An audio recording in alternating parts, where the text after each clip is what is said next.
परिचय। खाना खाते वक्त थोड़ी सी कढ़ी ऋषि के शर्ट पर गिर गई।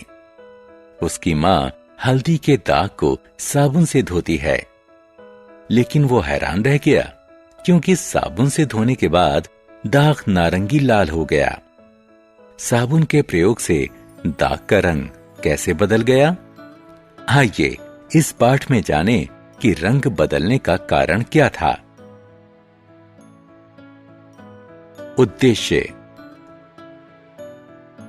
इस पाठ के अंत में आप निम्न करने में सक्षम हो जाएंगे: सूचकों और उनके प्रकार के बारे में बताना, सूचकों के प्रकार बताना, उदासीनीकरण को परिभाषित करना।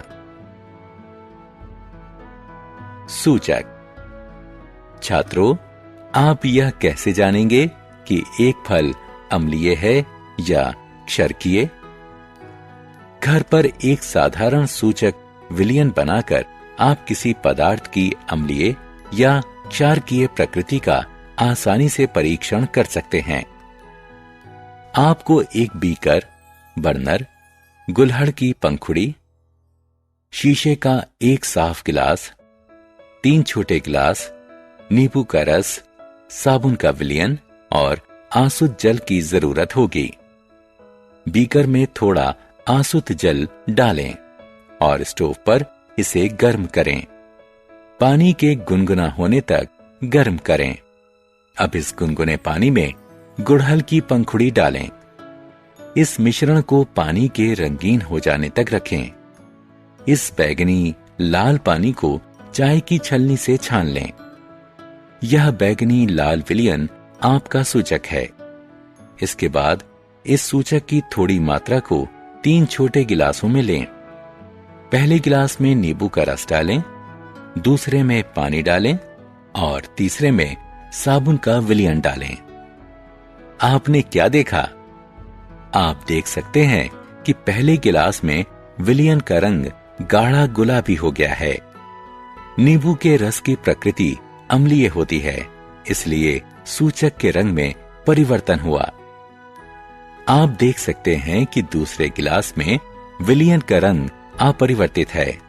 ऐसा क्यों? क्योंकि जल की प्रकृति उदासीन है। तीसरे गिलास के विलयन का रंग हरा हो गया है। अतः हम ये निष्कर्ष निकाल सकते हैं कि गुड़हल से प्राप्त सूचक अम्ल की उपस्थिति में गहरा गुलाबी और क्षारक की उपस्थिति में हरा हो जाता है। किसी वांछित खाद्य पदार्थ पर हम इस सूचक की बूंदों को डालकर जान सकते हैं कि वह अम्ल है या क्षारक है।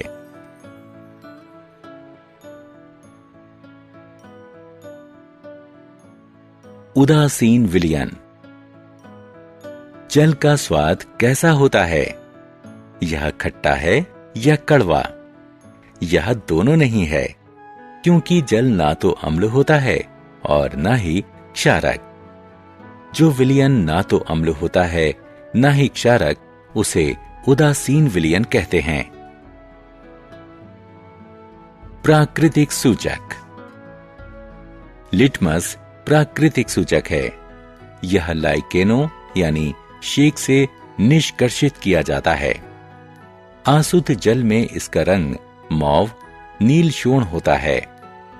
यह विलयन या लिटमस पत्र के रूप में उपलब्ध होता है। आप विलयनों की प्रकृति का परीक्षण लिटमस पत्र से कर सकते हैं। लोहे की एक भाव दीपक छड़ को बेकिंग पाउडर के विलयन में डुबोइए और इस गीली भाव दीपक छड़ को लाल लिटमस पत्र से स्पर्श कीजिए। लाल लिटमस पत्र नीला हो जाता है, जो सूचित करता है कि बेकिंग पाउडर विलयन की प्रकृति अल्काइन है। पुनः भाव दीपक छड़ को सिरके के विलयन में डुबोइए। एक बूंद नीले लिटमस पत्र पर डालिए। नीला लिटमस पत्र लाल हो जाता है, जो सूचित करता है कि सिरके की प्रकृति अम्लीय होती है। प्रयोगशाला सूचक। आइए एक साधारण प्रयोग करें। बीकर में थोड़ा हाइड्रोक्लोरिक अम्ल लें। इसमें फिनाल्फथेलिन मिलाओ। अब इस विलयन में बूंद बूंद सोडियम हाइड्रोक्साइड मिलाइए और हिलाते रहिए। थोड़ी देर बाद विलयन का रंग धीरे धीरे गुलाबी होने लगता है। हम थोड़ा सोडियम हाइड्रोक्साइड अम्ल मिलाते हैं तो गुलाबी रंग और चमकदार हो जाता है। अब एक बूंद हाइड्रोक्लोरिक अम्ल मिलाने पर यह विलयन पुनः रंगहीन हो जाता है। अतः अल्काइन विलयन में फिनाल्फथेलिन गुलाबी दिखता है और अम्लीय विलयन में यह रंगहीन दिखता है। उदासीनीकरण अभिक्रिया। आइए उदासीनीकरण अभिक्रिया को एक गतिविधि की सहायता से समझते हैं। वांछित सामग्री है 1 टुकड़ा खड़िया यानी चौक, सिरका और टेस्ट ट्यूब। टेस्ट ट्यूब में पिसा हुआ चौक डालिए, इसमें सिरका मिलाइए। देखिए क्या होता है। खड़िया सिरके के संग अभिक्रिया करता है। जब खड़िया अभिक्रिया करता है तो कार्बन डाइऑक्साइड के बुलबुले निकलते हैं। खड़िया कैल्शियम कार्बोनेट CaCO3 होता है। सिरके में एसिटिक अम्ल होता है। जब वे अभिक्रिया करते हैं तो कार्बन डाइऑक्साइड, जल और कैल्शियम एसिटेट बनते हैं। सारांश। आइए हमने जो कुछ सीखा है उसे संक्षेप में दोहराएं।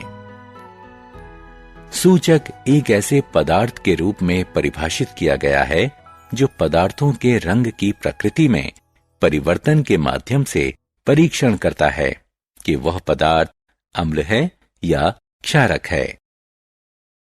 वह विलयन जो किसी सूचक के रंग में परिवर्तन नहीं करता है उसे उदासीन विलयन कहते हैं।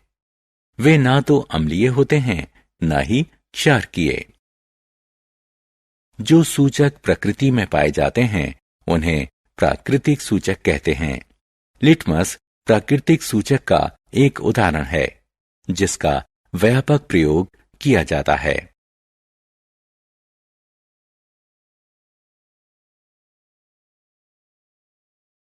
अम्ल नीले लिटमस को लाल में बदल देता है, जबकि क्षारकीय विलयन लाल लिटमस को नीले में बदल देता है। अम्ल और क्षारक के बीच की अभिक्रिया को उदासीनीकरण कहते हैं।